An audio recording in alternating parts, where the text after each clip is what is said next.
தனி மனிதனுக்கும் அவன் எண்ணத்தை பாதுகாக்கிறதுக்கு அது நினைச்சாதான் உண்டு.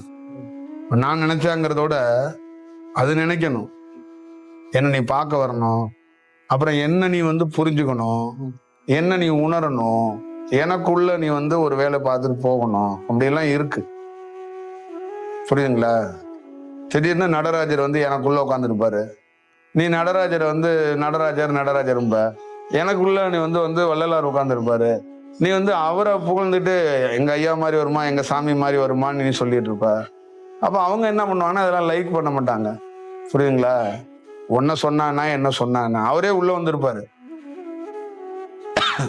என்ன சொல்லுவாரு, அவன் அறியாதவன், அவன் எப்ப தயாராகிறானோ அப்பதான் போயிடுவாரு.